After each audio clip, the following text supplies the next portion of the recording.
Helens, the biggest volcanic eruption in North America in nearly a century. Virtually all life for 200 square miles is wiped out.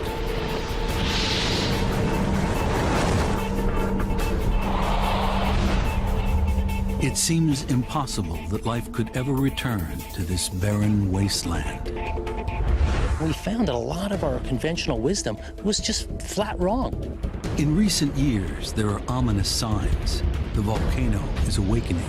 These things were like skyscrapers that were being shoved out of the ground. They were literally that big. A 30-year quest to understand one of the most complicated volcanoes in the world is revealing new mysteries deep inside the mountain. We don't know whether it's going to erupt explosively again in 2 years, or in 20 years, or in 200 years. Is Mount St. Helens preparing to erupt again? Right now on Nova. Mount St. Helens, back from the dead.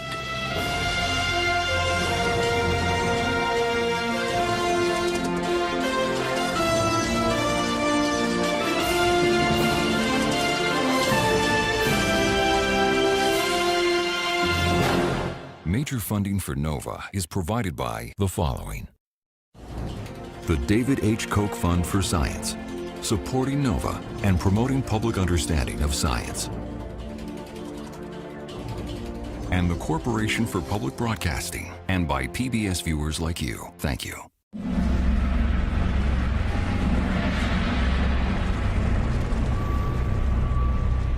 October 2004. Mount St. Helens comes back to life.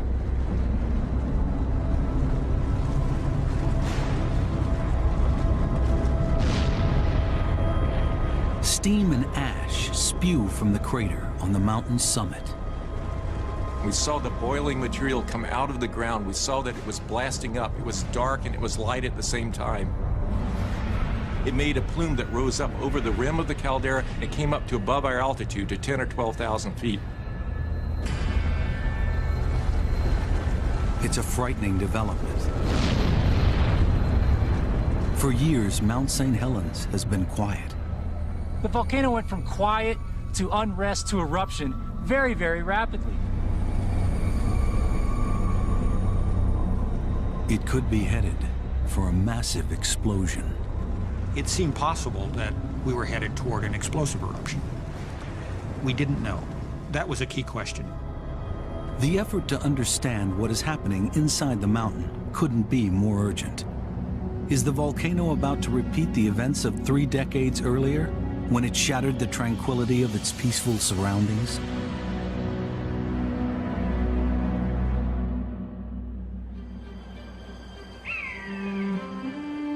Spring 1980. Mount St. Helens is one of the major peaks in the Cascade Mountains. It's an area of outstanding beauty, rich in wildlife. For over 120 years, the volcano has been quiet. But in recent weeks, it's been rumbling. Nobody is sure what to expect. Then, on May 18th, 1980, a 5.1 magnitude earthquake rocks the mountain.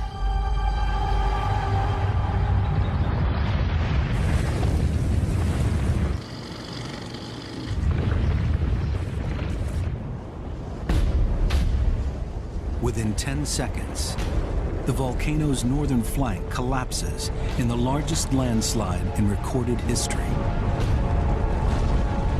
It releases millions of tons of magma in a colossal explosion.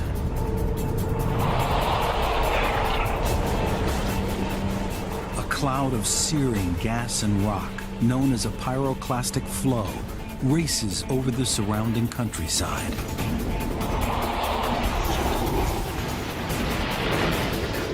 Forests are flattened.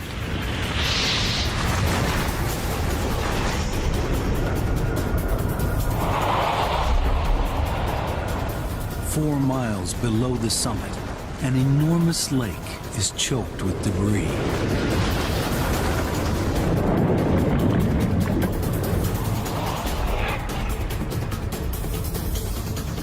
The eruption continues to shoot poisonous steam and ash miles into the air.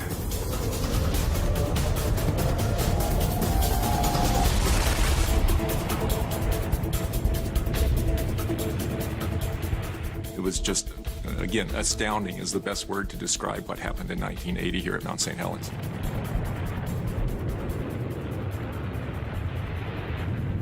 The northern slope of the mountain is buried in several feet of ash.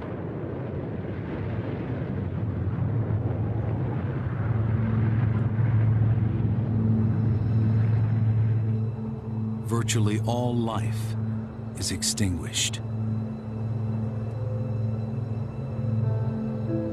57 people are dead. They include loggers, campers, scientists, and a reporter. Some are up to 13 miles away in areas considered safe. The plume of steam and ash rises miles into the sky for the rest of the day. The drifting ash cloud disrupts air traffic for hundreds of miles. The scale of the destruction is enormous.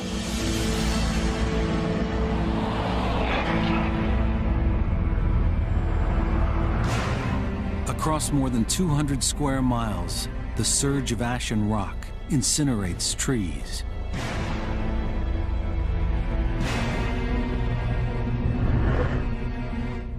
Thousands of birds from more than 100 species disappear.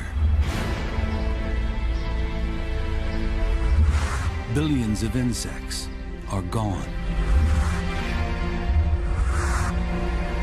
Deer and elk are wiped out.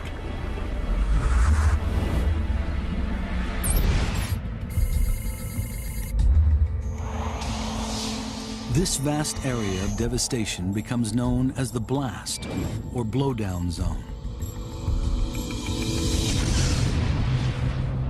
Nearer the crater, ash and rocks from the landslide litter the northern slope of the mountain.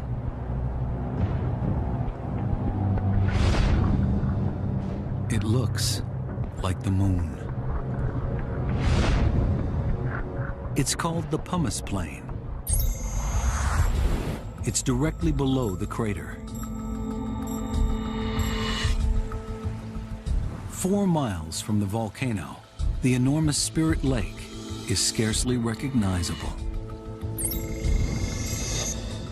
The avalanche has lifted its bed more than 200 feet. The surface is smothered in dead trees. Hundreds of species of aquatic life, including insects, amphibians, and fish, are killed. It was black water, and it degassed and bubbled, and there was hot springs that were coming up. If you were to put your fingers into your wrist and wiggle them, you wouldn't even be able to see your fingertips. That's how grossly modified the water was. Mount St. Helens is now a lifeless jumble of shattered forest, rock, and ash. It's hard to imagine life will ever return.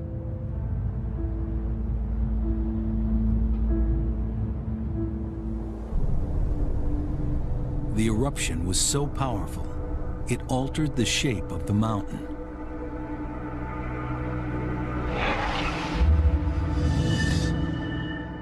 Mount St. Helens was a typical cone-shaped volcano, known as a stratovolcano. But the landslide has torn 1,300 feet off the summit, leaving a gaping crater a mile wide and 2,000 feet deep. It's the largest volcanic eruption in North America in nearly a century.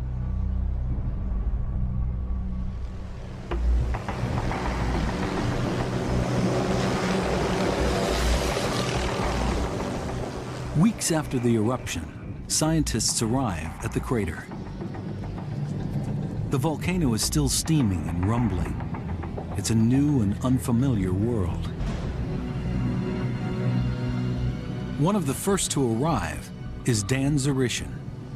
There's a tremendous amount of steam, and you can see that it was very hot. You didn't see red lava oozing out of the ground. You didn't see fantastic fire fountains. There was this constant background roar of rocks cascading down the crater walls. Occasionally, a very large rock, the size of the helicopter, would come bouncing down, and you could watch it. And it was almost slow motion because the crater was so large. More than 500 years ago, two massive explosions took place within 2 years of each other. They were nearly 4 times larger than May 1980. The mountain sits on one of the most active seismic zones in the world, the Pacific Ring of Fire. A vast arc of volcanoes running for thousands of miles. It's home to some of the biggest and most dangerous volcanoes active today.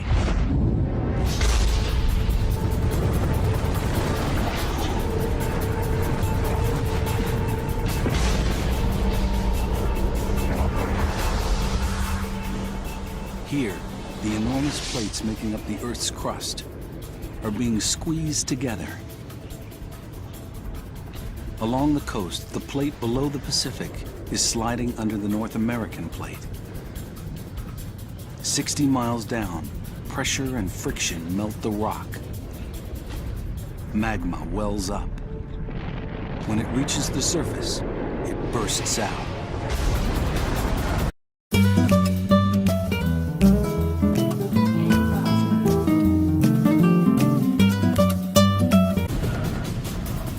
But there are still many unanswered questions. Scientists' understanding of what triggers an eruption this massive is incomplete. And given the scale of destruction, they need to find a way to predict when it might happen again before it's too late. Mount St. Helens is about to become one of the most intensely studied volcanoes in the world.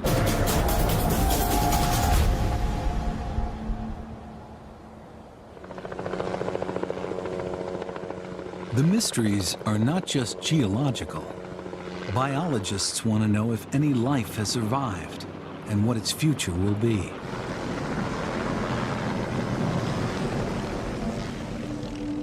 Charlie Crisafulli, one of the leading experts on the mountain's ecology, arrived soon after the eruption. Nothing could have prepared me for the sights and sounds that I saw when I got here. It was complete and utter barrenness, and it was no sign of life whatsoever. His job is to survey the mountain looking for any living things. It was just intriguing to think about how would life come back to this landscape? What would the pattern be? What would the rate be? Much of the mountain is still inaccessible, so he starts work in the blowdown zone, in an area some 8 miles downhill from the crater. We flew over in a helicopter very close to the ground. We would have these bumping, twisting flights across the landscape, following the contour. In the first 3 months, there's nothing but dead and uprooted trees. Then, he notices something. Signs of freshly disturbed earth. Lo and behold, in many locations, brown earth on top of the gray volcanic ash. Is there something down there?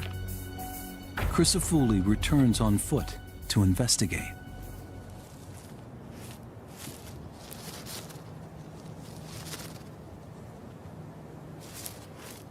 There, emerging from the ash, is a tiny burrowing animal. It's a northern pocket gopher. It was very thrilling. How can it possibly have survived when nothing else has? This tiny animal lives entirely beneath the ground, and so when the blast occurred, it would have been safely protected beneath a mantle of soil and may very well have survived in many locations. Over the following months, he finds more gophers.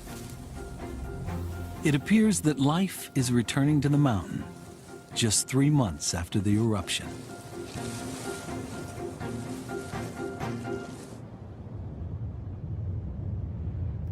By fall, the volcano is still active. Plumes of steam and ash continue to shoot thousands of feet into the air. But something else is happening too. The crater floor appears to be moving. Is the mountain preparing for another major eruption? We would sometimes notice a crack that hadn't been there the day before. And by the end of the day, the crack was larger. And you realize that the ground was moving beneath your feet. It's an unsettling experience to stand on the floor of a volcano that's visibly moving. If you stood and looked very, very, very carefully with a reference point in the background, sometimes you could see it move, but just barely. The scientists set up a time-lapse camera on a nearby ridge.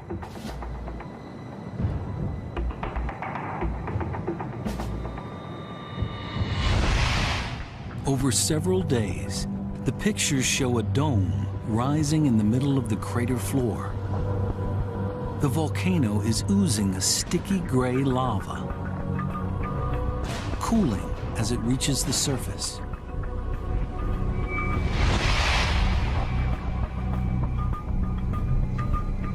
Over several months, the dome grows larger.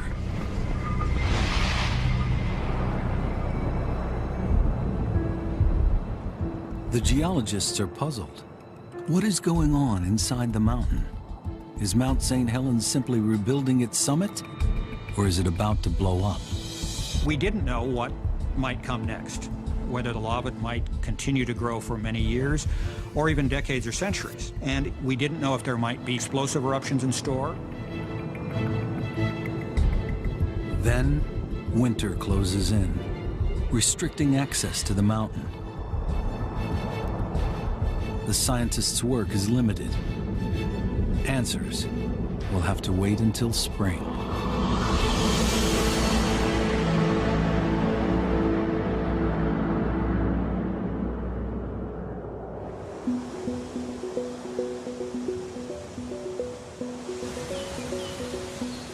Spring, 1981. Nearly a year after the initial eruption, life returns to the hills and valleys of the Cascade Range. But on Mount St. Helens, the devastation of the previous year is still obvious.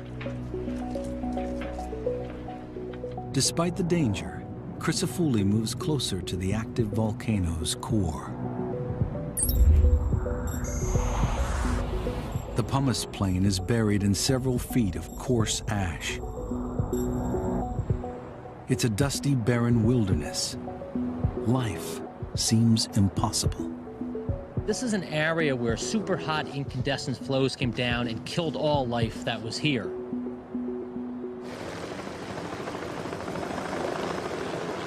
Helicopter is the only way in. We were flying back and forth very low, just above the ground surface, looking for any form of life. He crisscrosses the area, but there's nothing to see. Then suddenly, amidst the acres of barren rock, there's an unexpected flash of color. So we set the helicopter down and we walked up. Right out in the center of the pumice plain, we saw a plant. At first, Crisafulli can hardly believe his eyes. It was a prairie lupin, a species that typically grows high in the slopes of Mount St. Helens. It's not only growing, it's flourishing. Not only had the plant established, but at that point was in full flower. And it was quite remarkable. When we saw the first one, we were very surprised.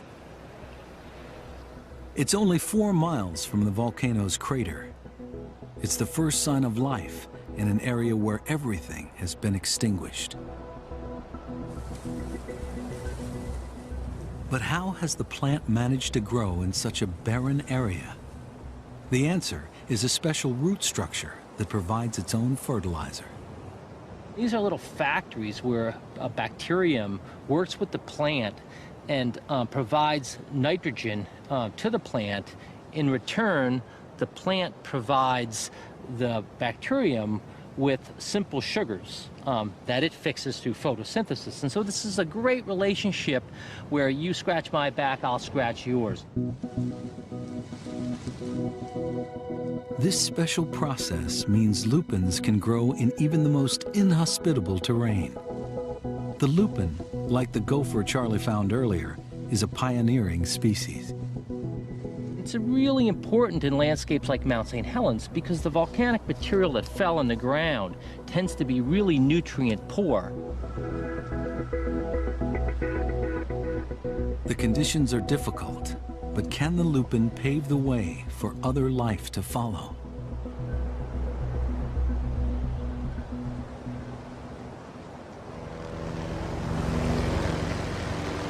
In the spring, geologists also return to the mountain.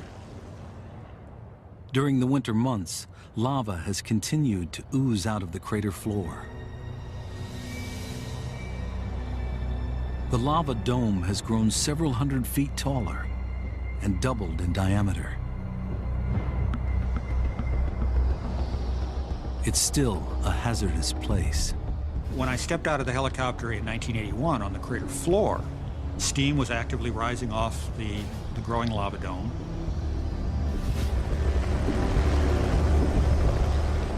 There was still a tremendous amount of noise. Rockfalls were constant, and 2,000 feet above your head used to be where the summit of the volcano was. You were now standing in a crater with a lava dome that had not been there a few months previously or a year previously. It was actively steaming. That was a very, very exciting thought. It's a rare opportunity to watch the process of dome building unfold in front of their eyes. The geologists set up instruments to monitor what's going on, including seismometers that can detect tremors set off by lava as it forces its way through the rocks. They place a series of these as close to the lava dome as possible.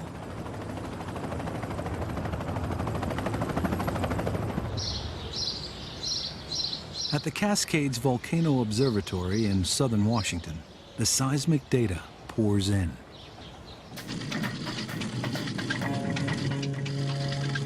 A seismic record like this records any vibration of the ground. So we can see real rock-breaking earthquakes, we can see rock falls. It's our job to try to understand what all those signals mean in terms of what the volcano might do. The first traces reflect extreme activity. Here you see the record is almost continuous. One earthquake after the other. Bang, bang, bang. The seismic signal is essentially continuous.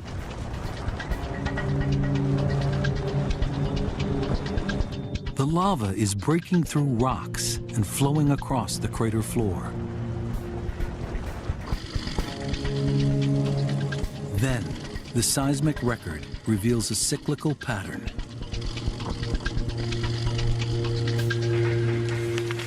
For periods of weeks to months, earthquake activity in the crater would be pretty quiet. The lava is no longer flowing. And then a few days later, we might see a pattern like this, more and more of these very sharp earthquakes. It's the sign of lava on the move again, forcing its way through the ground.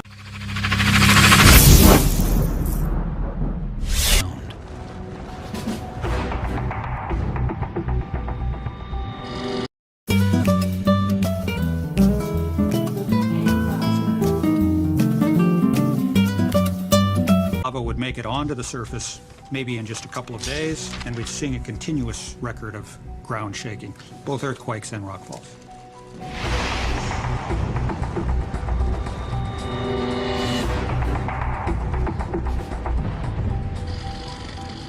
Then, after a period of dome growth that might last a few days or a few weeks, it goes quiet again. That episode has ended, and the pattern begins itself over. This cycle of dome building continues for the next 5 years. The pattern is so regular that when the cycle begins, the scientists can accurately predict what the volcano will do next. When the first rock-breaking earthquakes occur, they know it's only a matter of days or weeks before the lava starts to flow again. At one point, the dome reaches nearly 1,000 feet, almost as high as the Empire State Building. Then, in late 1986, the seismographs go quiet.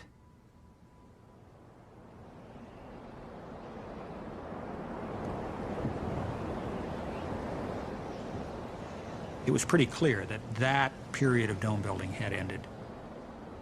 But for how long? Has the mountain gone back to sleep? It wasn't clear when the mountain had gone back to sleep now for centuries or whether it was going to just go back to sleep for a couple of years.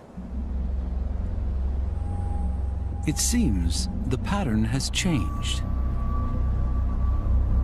For 6 years, the scientists have been able to predict what the mountain will do next.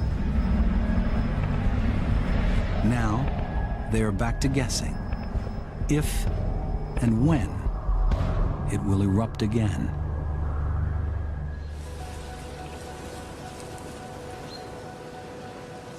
But even if the volcano has gone to sleep, the wildlife continues to bounce back.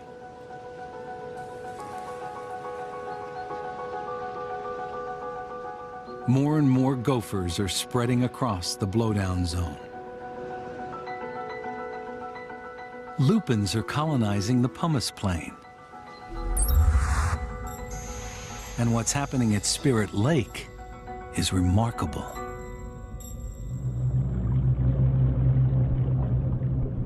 The May 1980 eruption obliterated all visible life in the lake.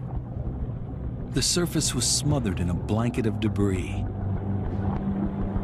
In the murky water, there was an explosion of bacteria.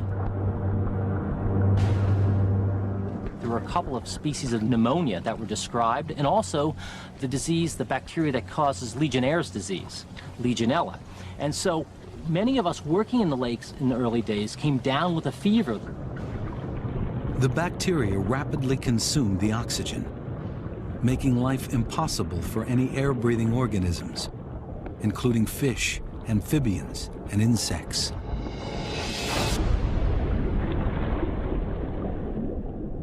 We said it's going to be decades and decades before this resembles anything like a typical lake in the Cascade Mountain range.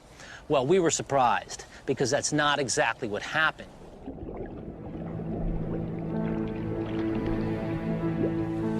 Scientists begin routine water sampling.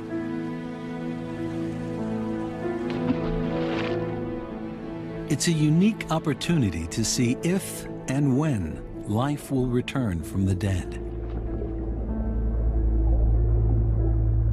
At first, there's nothing. But as the debris settles, the water clears. Light levels improve. Then, 3 years after the eruption, there's a crucial discovery. Microscopic plants. They're phytoplankton, plants that turn sunlight into oxygen. They've been brought in by birds or blown in by the wind. They are the basic building block of aquatic life. Over the following months, As light levels continue to improve, the plankton population grows. In fact, between 1983 and 1986, 135 different species of these tiny plants had colonized the lake. And they provide the oxygen and also the prey for the food web. Sunlight, oxygen, and food. Several years after its complete destruction, Spirit Lake is coming back to life.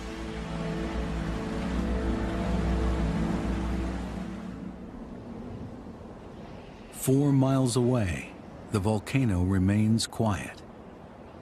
The lava dome has stopped growing. Many geologists think the show is over, at least in their lifetime.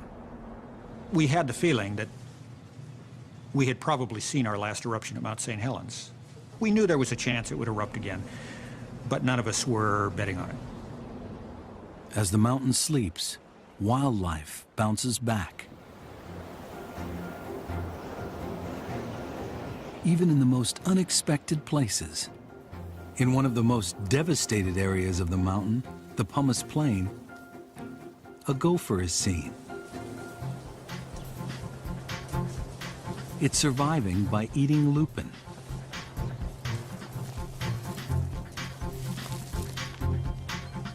Lupins provide the food. Gophers enrich the pumice by burrowing their way through the ash. They mix in fresh soil and help new plants to spread.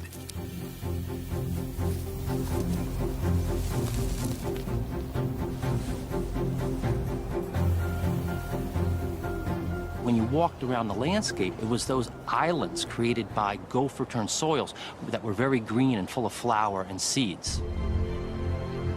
The gophers also play another role in helping wildlife spread. Crisafulli finds a salamander in a gopher's tunnel. What's interesting about the gopher is they create kilometers of underground tunnel systems. Elk are returning to the area, helping to expand this amazing web of life.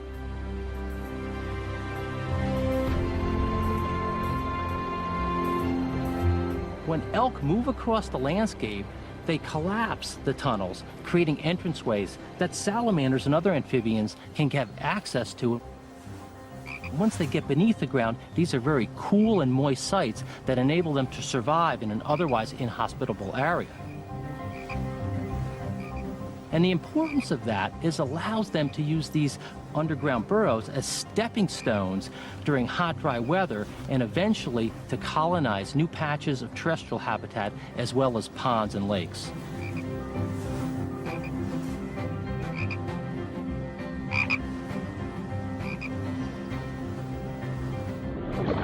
Spirit Lake now teems with amphibians.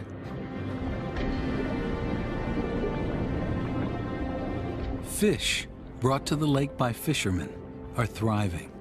A clear indication that the water quality is returning to normal. What's happened with the fish was actually remarkable. While we don't have a good handle on the total number of fish, we know from our snorkeling and surveys that the population is enormous.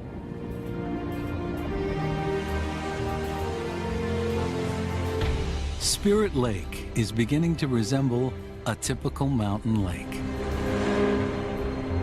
Just over a decade after the eruption, life is flooding back to the slopes of Mount St. Helens. The rate of recovery is far faster than anybody had expected.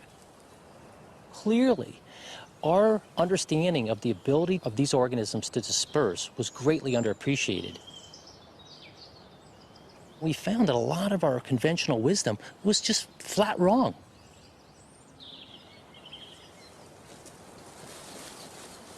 Then, as life recovers, new threats emerge. In September 2004, the seismographs at the Cascades Volcano Observatory pick up a new series of tremors deep below Mount St. Helens. The volcano has woken up. John Pallister takes a helicopter to investigate. You could see the absolute beginning of the eruption. It's unusual, really unusual, to just happen to be there in a helicopter, the crater rim on the upwind side, so the plume is going away from us. Pallister has no idea how big this eruption will be. We saw the boiling material come out of the ground. We saw that it was blasting up. It was dark ash coming out and light steam coming out at the same time.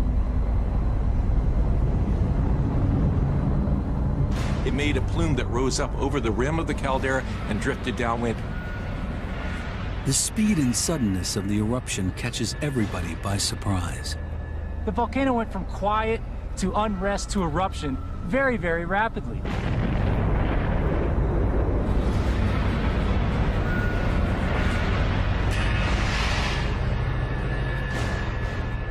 During the next 2 weeks, there are 3 more eruptions of steam and ash. No one knows what will happen next. It seemed possible that we were headed toward an explosive eruption. We didn't know. That was a key question.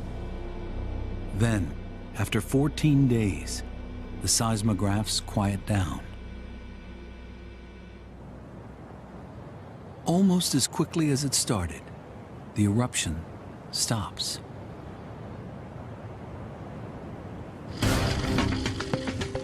But then something strange happens.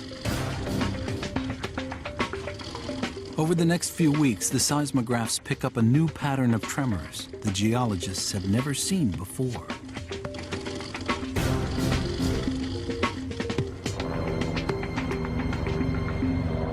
Could they be linked to a gigantic lump of lava growing out of the crater floor? It was a huge kind of recumbent spine, this big mass lying in the crater floor, some 300 meters or so high. The spine of lava is as long as the Eiffel Tower. Everybody was just awestruck. To have this large spine just shoving up out of the ground was completely different and outside the experience of any of us here in the staff. Despite the risk, John Pallister goes in to take samples. We landed right next to it. And I was able to get out, helicopter helmet on, rapidly run up to the edge of the spine. It's an unbelievable sight. Had someone suggested to me that we make a movie of a lava dome growing that way, I think I would have said it's a little too fantastic. Let's make it more realistic.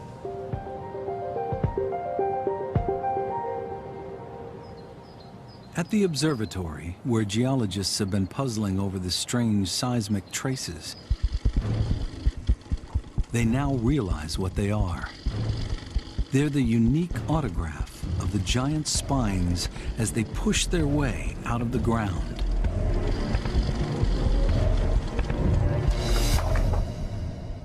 This is the seismic signature of solid blocks of rock grinding their way through the volcano, coming out onto the surface.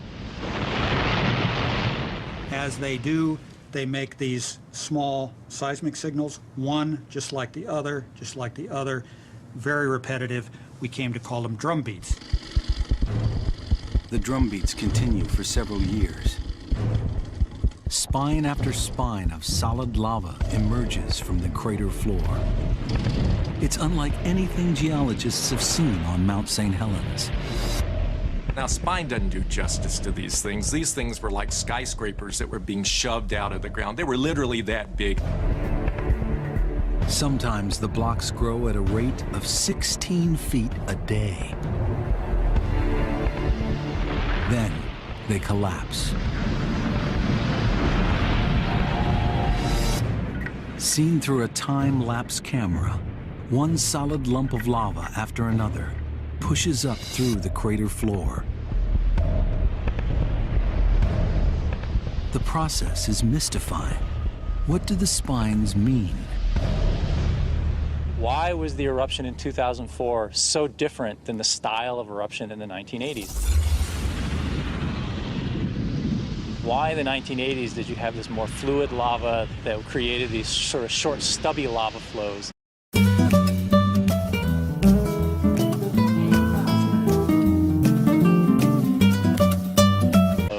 That came out and built the lava dome. Whereas in 2004, you basically had solid rock being pushed up in the ground. There's one urgent question.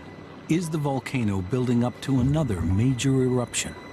Trying to make sense of what was going on was a challenge. Trying to understand how the eruption was going to progress was a challenge. We had lots of discussions about whether or not it was going to be an explosive eruption, whether it was going to be another dome-building eruption. There is one way to find out. Analyzing samples of the lava might explain the mysterious solid blocks and what they mean for the future.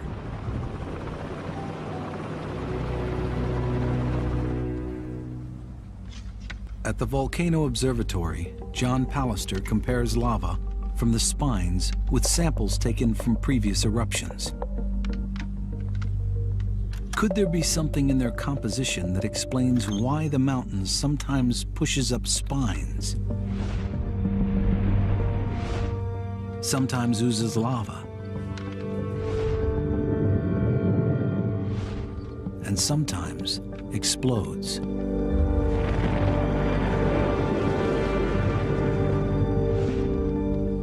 Pallister begins with a sample of the lava that erupted so explosively in May 1980. He's immediately struck by the large areas of blue. Okay, so what's important about this 1980 rock is the abundance of this blue area, and that's basically bubbles. Now that's not a mineral, that's just open space in the thin section. That's where gas bubbles were. This sample would float in water, it had so much gas in it. The gas comes from water, a component of the magma. As magma rises, changes in pressure turn the water into gas. The gas pressurizes the magma. It's what gives volcanoes their explosive force.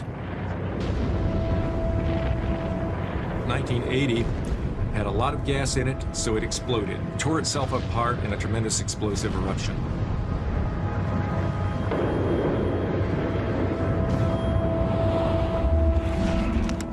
But when he looks at lava taken from the 1983 period of dome building, it's different.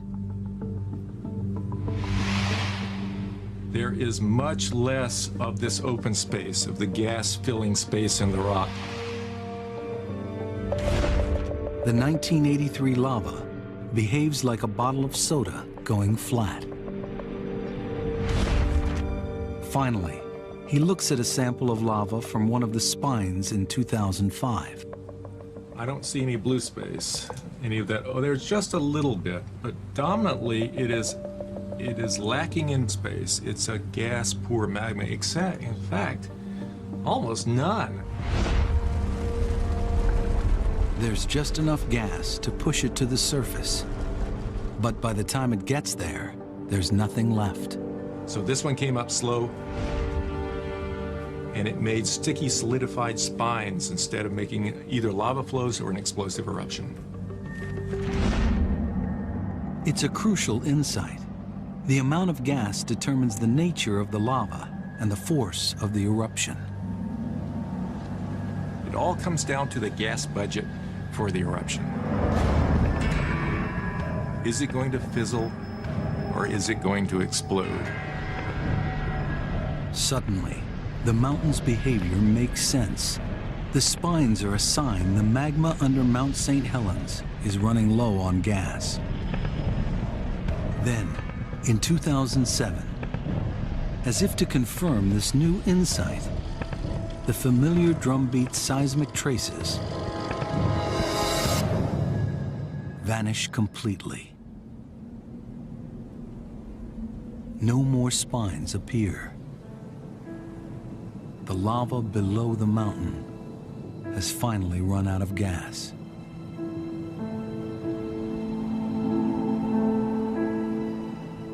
How long will it take the mountain to build up enough gas pressure for another eruption? I think that's the most important question we have to answer. How long does it take to build up the gas necessary to drive an explosive eruption? That's now the question they need to answer.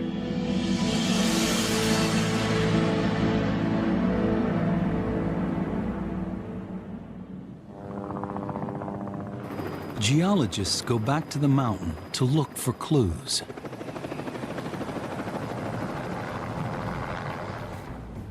The eruption in 1980 took the top off Mount St. Helens, leaving its history exposed in the rock walls of the crater.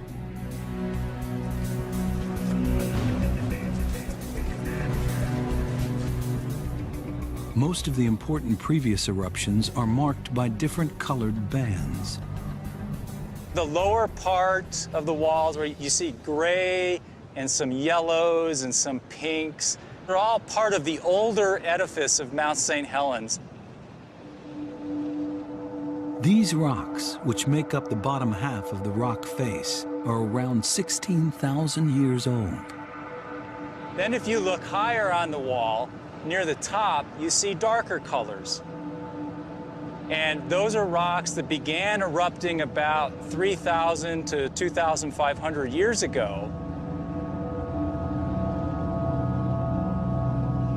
So by looking at what we call the stratigraphy and this magnificent exposure of the rock types in the crater walls, we can piece back the puzzle and understand the history as far as eruptive activity at Mount St. Helens. Do the rocks give any indication how long it takes to build up enough gas between eruptions for the sleepy mountain to awake again?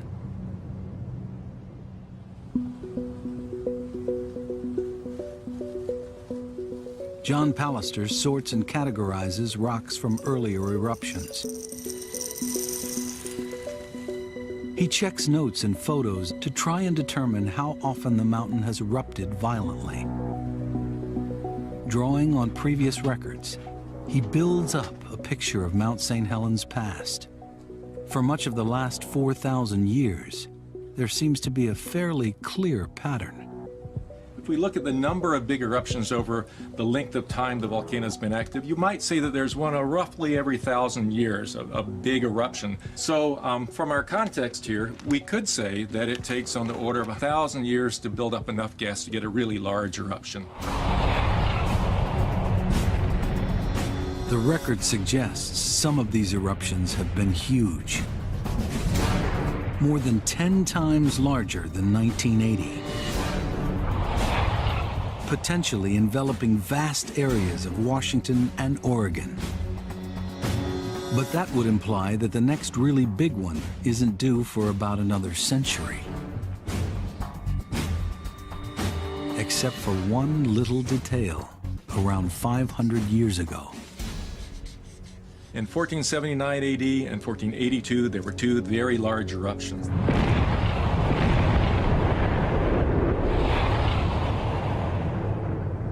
So the volcano is capable of surprising us in producing two highly explosive eruptions in a span of less than 3 years. Both these eruptions were much bigger than May 1980. There is no straightforward pattern. Mount St. Helens can pause for 1,000 years between big explosive eruptions, or it can pause for 3. These results have left geologists with one certainty and a number of questions. First of all, we expect this volcano to erupt again. Has repeatedly in the past. There's no reason to think it's going to sleep in forever now. There will be another eruption. But nobody can determine when or just how big it will be. We don't know whether it's going to erupt explosively again in 2 years, or in 20 years, or in 200 years. That's an area that needs a lot more work, a lot more research to understand, and it is of fundamental importance to being able to forecast and to save lives and to save property.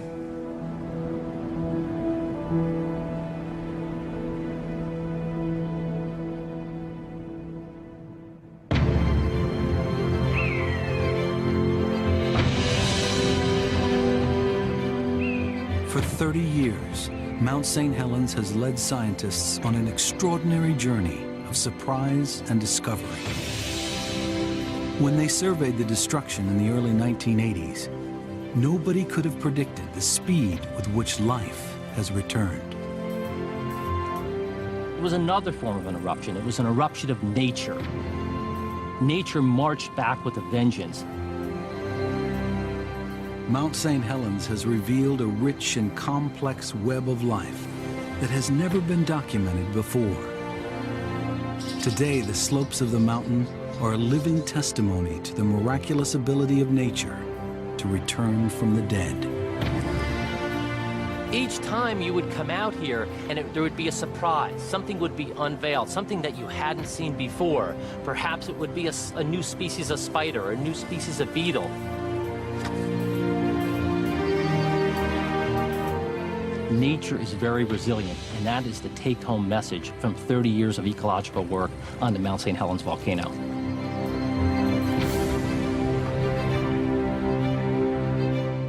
But as nature bounces back, the mountain still broods overhead. It's like a ticking time bomb waiting to destroy life all over again. Based on the history of this volcano, we know it's been extremely active, and it's not a matter of whether if it will erupt again, it's a matter of when it will erupt again. When will it reactivate? When will it reawaken? These are questions scientists are still wrestling with. We have yet to find a silver bullet, a magic thing that we can measure that tells us when the volcano is going to turn on. Mount St. Helens will erupt again. The only questions are when and how big that eruption will be.